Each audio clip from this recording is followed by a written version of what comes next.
కార్మికుల రక్షణతో కూడిన బొగ్గు ఉత్పత్తికి అధిక ప్రాధాన్యత ఇస్తున్నట్లు Singareni chairman managing director Balram Naik తెలిపారు. ఈ మేరకు చైర్మన్ చేపట్టిన చైతన్య యాత్రలో భాగంగా పెద్దపల్లి జిల్లా రామగుండంలో పర్యటించారు. రామగుండం జీడీకే 11 ఇంక్లైన్ గనిలో పర్యటించి కార్మికుల సమస్యలను అడిగి తెలుసుకున్నారు. ఈ సందర్భంగా చైర్మన్ బలరాం నాయక్ మాట్లాడుతూ సింగరేణి కార్మికులు అధికంగా ఉన్న రామగుండం, బెల్లంపల్లి, శ్రీరాంపూర్ తదితర ప్రాంతాలలో 2 రోజులుగా చైతన్య యాత్ర చేపట్టినట్లు ఆయన తెలిపారు. అందులో భాగంగా ప్రతి గనిలో కార్మికుల సమస్యలు అడిగి తీసుకున్నట్లు తెలిపారు. రానున్న వేసవి కాలం విద్యుత్ అవసరాల నిమిత్తం బొగ్గు ఉత్పత్తి పెంచేందుకు ప్రణాళికలు రూపొందించినట్లు పేర్కొన్నారు.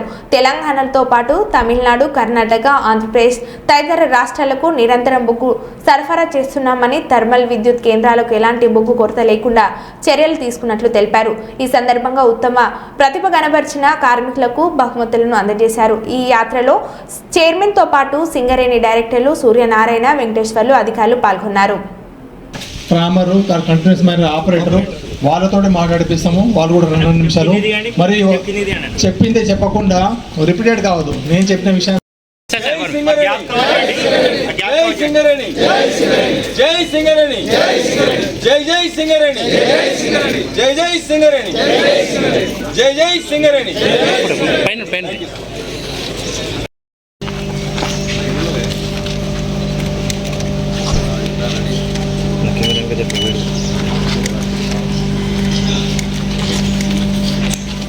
సార్ సార్ సార్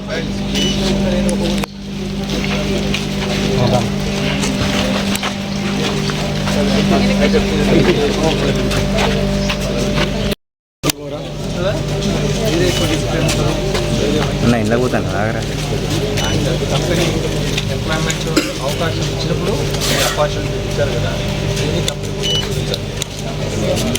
అండ్ ఇప్పుడు ఏ డివిజన్ ఉన్నారు వీళ్ళంతా mining graduate training sir, would be under managers. Women employees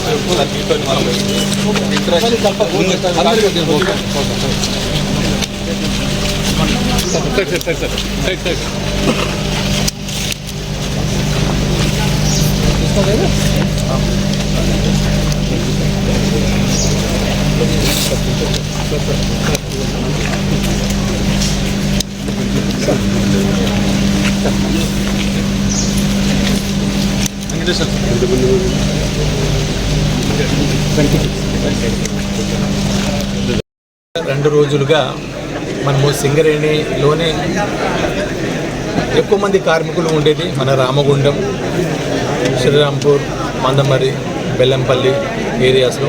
ఇక్కడ దాదాపుగా 30,000 మంది కార్మికులు ఉద్యోగాలు చేస్తున్నారు.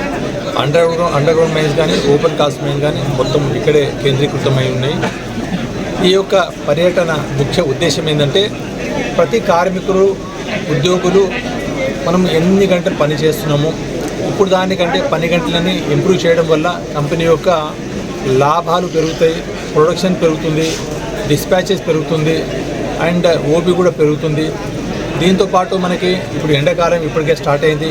మన తెలంగాణ రాష్ట్రంలో కానీ, ఆంధ్రప్రదేశ్ కానీ, కర్ణాటక, మహారాష్ట్ర, తమిళనాడులో ఈ యొక్క డిమాండ్, కోల్ డిమాండ్ బాగా పెరిగింది. ఈ టైమే మనకు దాదాపు జూన్, జూలై, ఆగస్టు, సెప్టెంబర్ ఒక 4 నెలల పాటు మనకు బొగ్గుకు పెద్ద డిమాండ్ ఉండదు. ఏదైనా కంపెనీ ఇంకా అభివృద్ధి చెందాలంటే మన ప్రొడక్షన్ నవంబరు, డిసెంబర్, జనవరి, ఫిబ్రవరి, మార్చి, ఏప్రిల్, మే అనేది చాలా కీలకము. అలాగే ఇప్పుడు దాదాపు మనము పవర్ డిమాండ్ చూశారు. ప్రతి సంవత్సరము మార్చి నెలలో మనము హైయెస్ట్ డిమాండ్ అనేది అవుతుండే, కానీ మొన్న మన తెలంగాణ జెన్కోస్ చూస్తే, ట్రాన్స్కోస్ చూస్తే మొన్న ఫిబ్రవరికి ఆ డిమాండ్ మన గత ఏడాది డిమాండ్ ఫస్ట్ నాకు ప్రొడక్షనే వద్దు, ఫస్ట్ రక్షణ. ఏ మైన్లో కానీ, ఏ ఓసిలో కానీ మనం ఇప్పుడు నిలబడిన ఏదైనా సౌండ్ వచ్చినా, ఇక్కడ గాలి వచ్చినా ఫస్ట్ దాన్ని చూస్తాము. నేను ఎప్పుడు చెప్పేది, ఇప్పుడు జోరు వర్షం వస్తుంది, మన బయట ఇట్లా పోతూనే ఉంటుంది, కార్లో పోతున్నాం, కొద్దిగా స్లో చేసుకుంటుంది. ఇక్కడ కూడా నేను ఈ రోజు దాకా రక్షణ చర్యలు అండర్గ్రౌండ్లో కానీ, ఓపెన్ కాస్ట్లో కంపెనీ ఏదైనా తప్పు చేయడం వల్ల జరగదని చెప్తాను. ఈ సేఫ్టీ ప్రొడక్షన్. నెక్స్ట్ వచ్చేసి క్వాలిటీ అనుకోండి, క్వాలిటీ వర్క్ నాకు జెన్కోస్ కనుక కొన్నిసార్లు షెల్ రావడం, కొన్ని రాళ్ళు మంటలు రావడం, అవి కూడా కాకుండా షెల్ పికింగ్ చేయడము, ఆ తర్వాత కొన్ని సీఎంను కంటామినేషన్ కాకుండా కూడా చర్యలు కూడా చేయమని చెప్తాము. ఇప్పుడు దాకా 2-3 నెలల్లో క్వాలిటీ కూడా పెంచాలి. కూడా అంతమంది క్వాలిటీ బాగలేదని మనకు ఏపీ, కర్ణాటక వాళ్ళు చెప్తారు, దాన్ని కూడా ఇంప్రూవ్ చేస్తుంది.